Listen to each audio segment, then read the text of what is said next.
Hey everyone, it's Waddy's here, returning to this channel for the first time in who knows how long. Something really cool happened today though, and that's that I got to interview one of my personal favorite musicians of all time. He is a platinum-selling artist, known for his work in Hollywood Undead, writing, producing, and singing on songs like Undead, Everywhere I Go, Number 5, and Young. He's also known for his work as a solo artist, where he's released 2 albums that include songs like Let's Get It Crackin', America, I Came to Party, The One, Nobody Likes Me, Nightmare, Here I Come, and Thank You. His name is Deuce, and he's currently promoting his most recent work, the Invincible album and the Nightmare EP. This interview was an audio call, so I just tossed some Titanfall gameplay over it that I've had sitting around for years. It's not really the focus, it's just so that something was there. In any case, without further ado, here's the interview.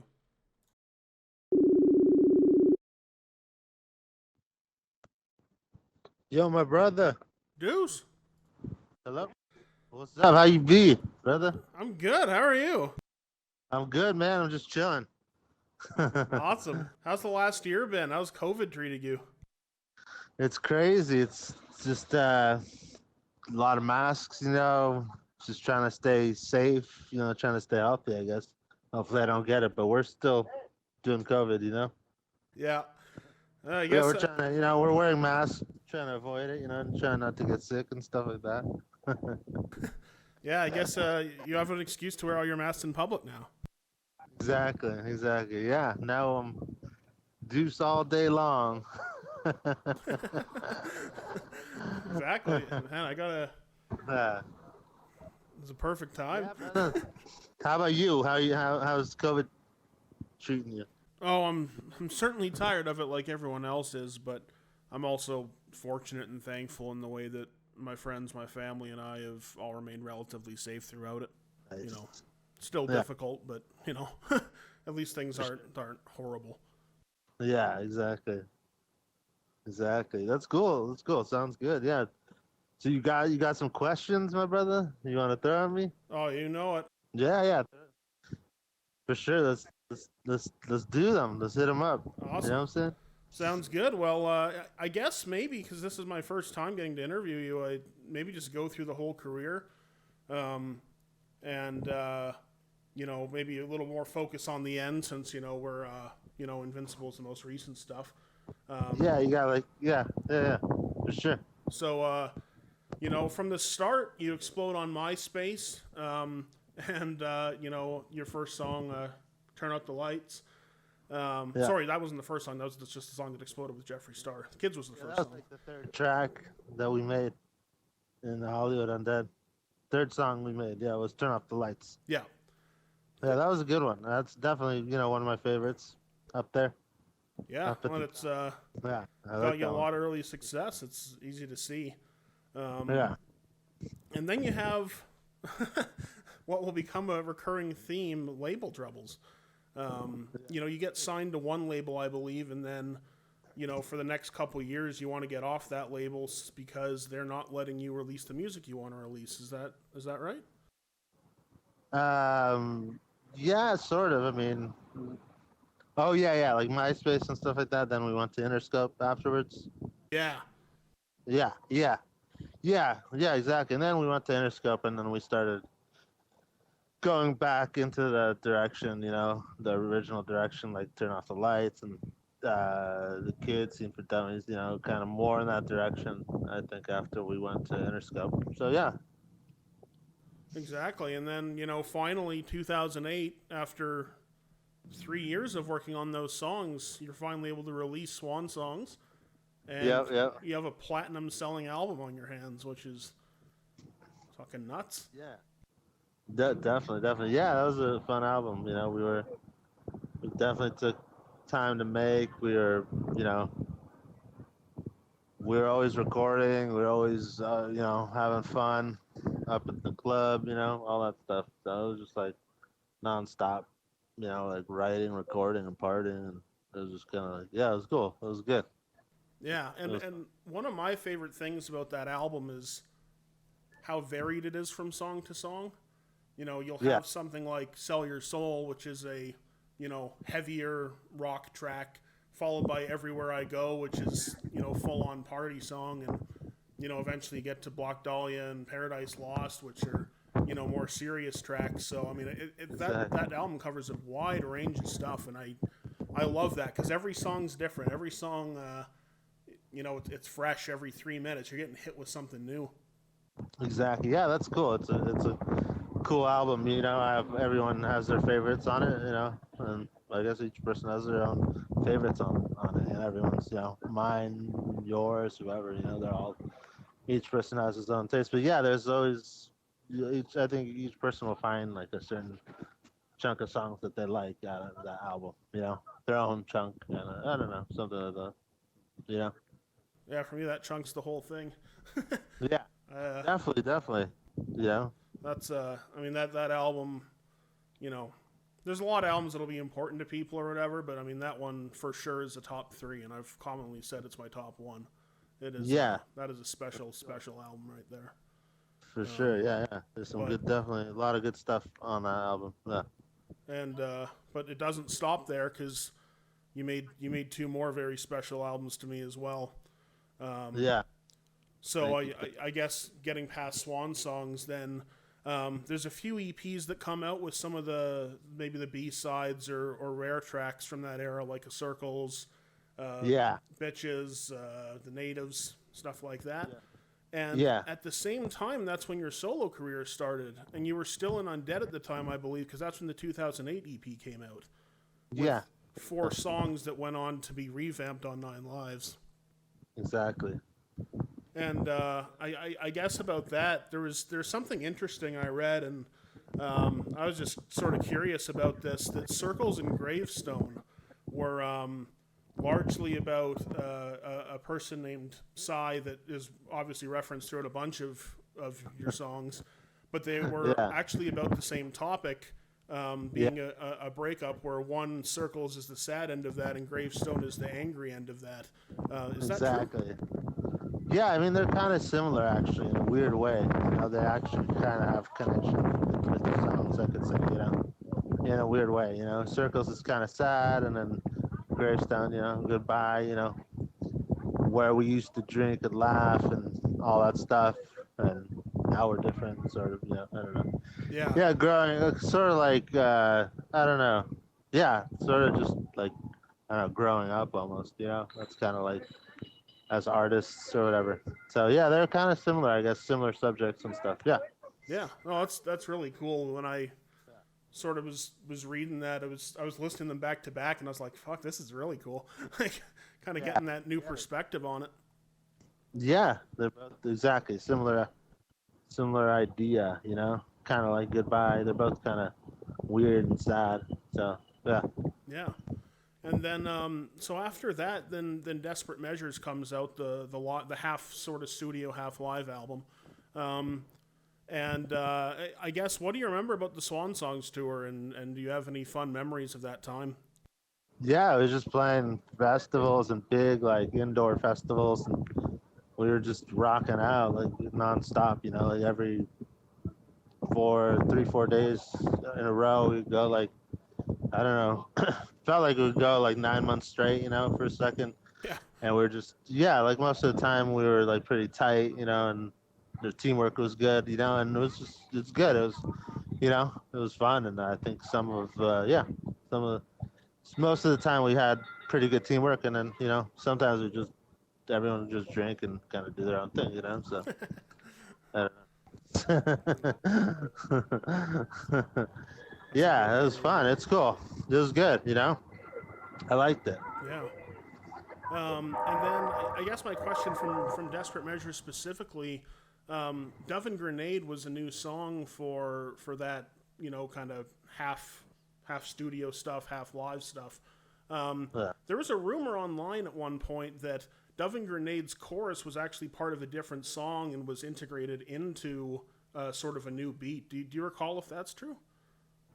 Yeah, that was produced by Danny Lohner, so I was kind of like, that's not like me as much, on the production and all that stuff. So I don't really have the best memory of it, you know what I'm saying? Oh, yeah, that makes sense.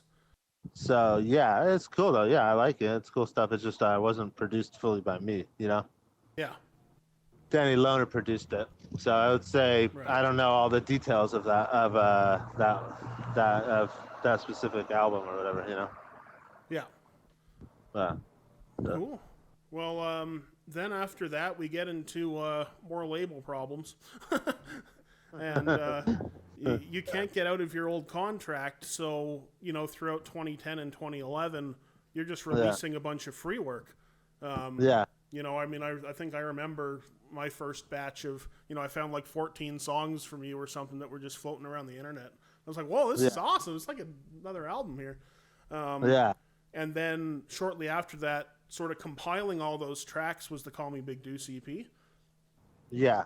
And then I guess with that, one thing that I quite liked was obviously When We Ride as a song, and taking a song that you'd worked with before in Dead and Ditches and redoing it with new people. What's it like to revisit a song like that years later and kind of put a fresh spin on it? It's fun. It's a good song, you know. It's a HU song. We turned it around, you know, and we did one more remix of it. I think it's good. It's like a lot of it's cool. It's a cool track, you know. Yeah. Yeah, I like it. It's fun, you know. It's like, it's cool. It's good. I like both versions of it. I think they're just, it's cool. It's kind of like just aggressive, like a war song. You know what I mean? Like it's just kind of in your face. Yeah, I like it. Yeah. That's definitely definitely yeah. And So then, I thought it was fun. Both versions of the song. I like both of them a lot. So yeah. I don't know. Well, it's a great pick, and certainly I know both versions are fan favorites. So it's certainly a great song. Exactly. Yeah. That was a good track. Definitely. That was a fun one to make. And then finally, label problems are over, and you're able to release 9 Lives, which again is top to bottom just a flawless album in my mind. I found the lead single "Let's Get It Crackin" was very Deuce in the way that that's a good one. I like that one. Yeah, completely. Yeah, and it was completely uncompromising, because the music video for it can't even be uploaded to YouTube. That's that's a fun track. Jeffree Star and "Let's Get It Crackin'." That's definitely one of the main track. That's probably one of the main tracks on the album. I would say, I think. Yeah. Definitely stands out, and live, when we play it live, it's just always like one of the best songs to play live, Everyone just goes crazy, It's got that type of vibe to it for sure. Yeah, it's fun to play live. Everyone, when everyone's just in party mode and we're just jumping in the crowd and shit like that, Yep. And what do you remember from making that music video? Just I don't know. It was just fun, It was just kind of like we had like 20 girls around us, and we were just kind of like just going crazy, B.lay's in it. Me and B.lay was in there, backing me up, Yeah. So, yeah, it was fun. So, that was definitely like we were just partying and drinking, over like different parts of California, and there's like a whole bunch of girls, strippers with us, and we're like parts of it where you like, it was just mayhem, Yep. Crazy, like strippers, prostitutes, some of them getting the brains blown out, and we're just having a good time, the whole day. That's pretty much watching that music video. It just looks like they're having a good time. Just like the only way to sum it up. They're having a good time. It's definitely fun. Good times. I guess the next song I want to talk about is on my personal shortlist for the best song of all time. It's your most streamed song of your solo career with over 15 million on Spotify. And it was on YouTube until like one of the versions of the videos got taken down. So, and it has 3 iterations. And that song is The One. started, 2008 on the 2008 EP. Then you released another free version in 2010, and then 2012 it has another revamp done to it, and certainly more rock added to it in that version. What's it like revisiting a song, 4 years after it's been released to continue perfecting it? It's good. Yeah, it's kind of always been the same. I mean, from the start, the first version of it and the last version of it, it's pretty much all the same. We added a chorus at the start and we heavied it up. You know what I'm saying? Right. And Yep. we added like some screaming some screaming on the bridge. But the whole thing is kind of still the same. We kind of basically just kept it the same. We just made it heavier and a little bigger sounding, more guitars, stuff like that. Yeah. Awesome. And Yeah, then still same. That one kind of stayed the same, since whenever we made it back in the day, and then we put it in on the album at the end. We just added more guitars to it and more vocals and stuff like that. yeah, exactly. Because I can still hear in 2012 like some of the 2008 tracks. It's just kind of, as you said, fuller. I think's the word for it. Yeah, we added an intro, like some talking, and the chorus is bigger, and it's just kind of there's more parts to it, and it's just more rock. We added like a little more rock to it, so it's not just so it's not so because it was kind of more raw, just like kick and a snare and like a guitar, but then we added in more stuff, more synths and heavy guitars and all that stuff. Yeah, that was cool, but that one kind of is like a raw style song. It doesn't need that much stuff. We just added heavy guitars and drums and a couple parts. That's a song that, I mean, even from the first time I heard it was just like, whoa. As I said, it's, shortlist for, favorite song of all time for me. Definitely. Yeah, I like that one. That one's definitely always one of my favorites is the one, always stuck out to me, but it didn't, it's good. It's like, always like, seems like it's almost like the biggest track there is, you know what I mean? But I don't know. But then it isn't. But then it is, it's kind of one of those songs to me. Yeah, it's a song that had a lot of longevity, I think, and maybe through having three, I know when America came out, it had a big boom. Yeah. Whereas the one, it's one of those songs that, it had 3 different releases, but it's just hung on over time. And people discover that song today, even. It's almost a hit song, but then it's not, and it's kind of like, I don't know, it's good though. It's definitely a good song. We put it on the album and everything. Yeah. It was one of the first songs we made, so yeah. And then Walk Alone. This song's really cool to me because I don't know if you remember. Do you remember the Still Deuce Nation Ning site? Yeah, I think so. Yeah, this was one of the old fan sites back in the day. And every, I can't even remember what the day was anymore. It's been so long, but they had team viewer nights. Sorry, not team viewer, team speak nights. And you came on, you came on them once or twice, or more than that. I just happened to be on for one of them, and that night you played. This is probably a year before the album came out. You played Walk Alone, the second verse of it. And I just remember being like, whoa, that is a fucking song right there. And then I had, and then I'm going to those Deuce Raw clips because I kind of figure out which song you're working on there. And it's like, damn it, this song needs to come out. It's so good. It's just like an angry track, It's like, yeah, I really enjoyed that one, and I don't know, it was just kind of that cool memory of the old team speak, I think it is. I can't remember my old program. Yeah, that's just like another angry track, kind of just saying all sorts of wacky shit, Not the best sounding, but it's good enough, So. Oh yeah, well, it's a real catchy one, and I mean, I think the emotion also comes out in that one a lot. Thank you. And then, I guess with that, we'll head off into intermediate period, between 9 Lives and Invincible.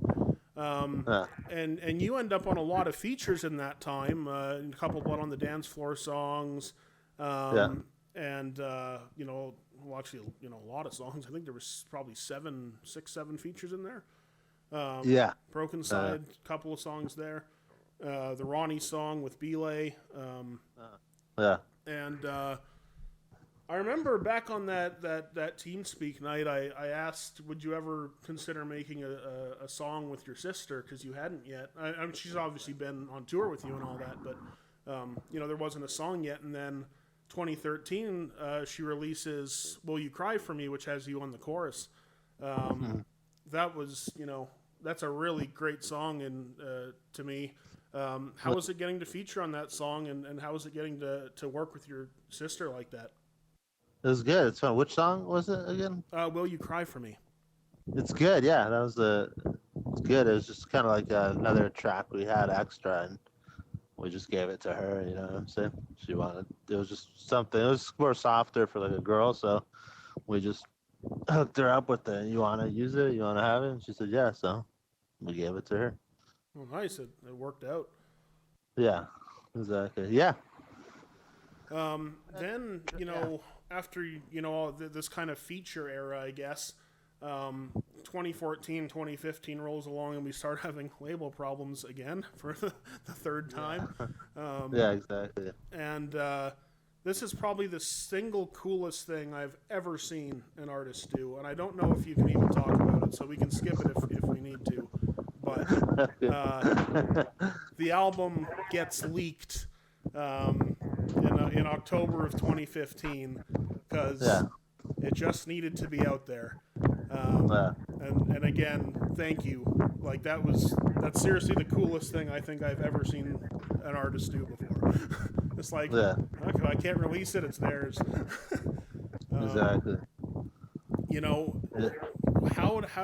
can you just, if you can talk about it at all, how'd that come about, and sort of what was the decision making that led to that? We just, got a lawyer eventually, and eventually we got a lawyer, and he helped us pull through it, and we got through the whole thing. Yeah.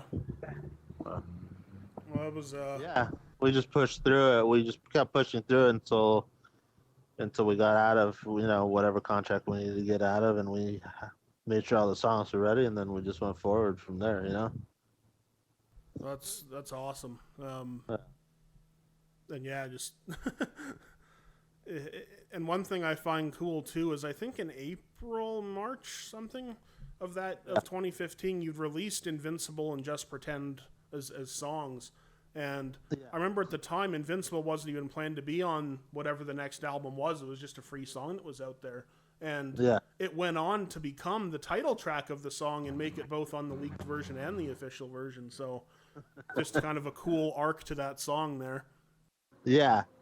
Yeah, that's a cool track. It's kind of fun. It's kind of funny, So. Yeah. But yeah, you got like Fuses Lit, Here I Come, Bitch This Is It. Those two, Yeah. They're both kind of like, you got those two on Invincible, and then there's like Thank You, Gone Tomorrow, Yeah. And yeah, I believe. I would say like Here I Come and Bitch This Is It. Those two are good, and then you have songs around there like Gone Tomorrow, Thank You, and then some other stuff around that. Yeah. So yeah. Yeah. Well, that album just again, fantastic album, top to bottom. And I could talk about every song on this one. I have to restrain myself. Bleed was a really great song to me. I guess that ended up on the Nightmare EP technically. But that song's full metal. And you'd gone hard rock before for sure. I think that's the first metal song I heard, and wow, that great track. Yeah. Yeah, some of the metal stuff, like I said, it's just kind of like filler stuff around the songs I mentioned or whatever. Yeah. But yeah, there's just some filler songs around the songs I mentioned, but yeah, they're just for fun, just to change it up a little bit. So everything's not exactly the same. Well, exactly. The variety is key, and I know even the metal songs, you call them filler, but I mean, there's a lot of those that people think are, well, I mean, I love every song on the album, but I know that songs like "Look at Me Now" and "Famous" or top of people's lists.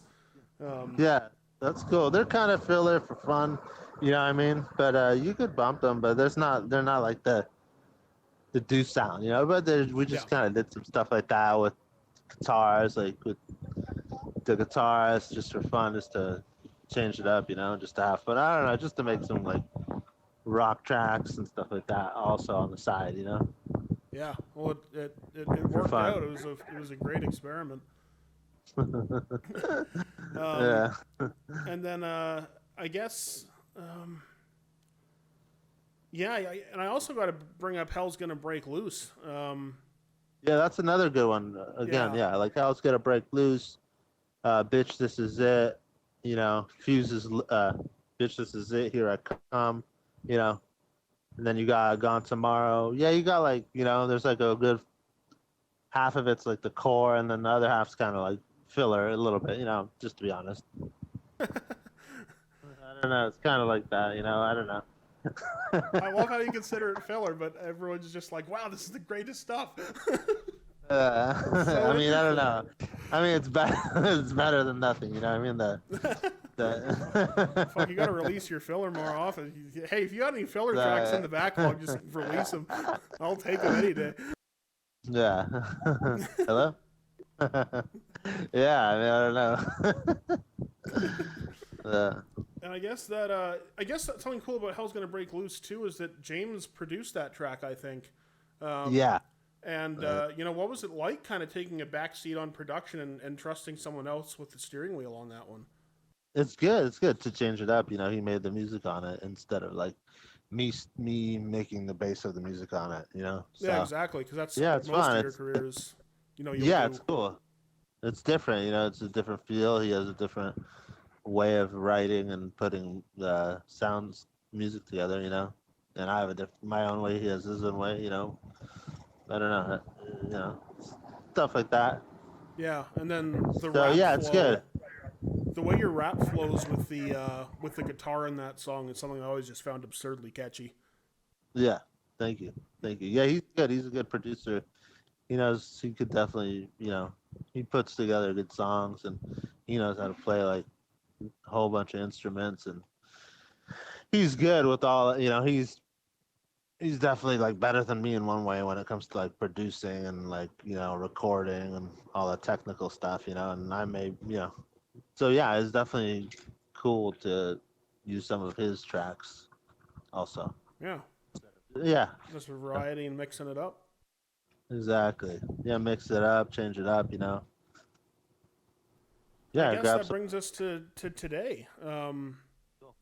So I guess you're just. I've heard you're just starting to work on some new stuff now. Yeah, we're getting new ideas and stuff like that. But you know, we're still promoting Invincible. But yeah, we're getting the ideas. But Invincible still, you know, we're still promoting it, and it's still, you know, kind of fresh still. So we'll probably wait a little bit before we put new stuff out there. Makes sense. And then I guess maybe just a few broader questions is how did you train your voice?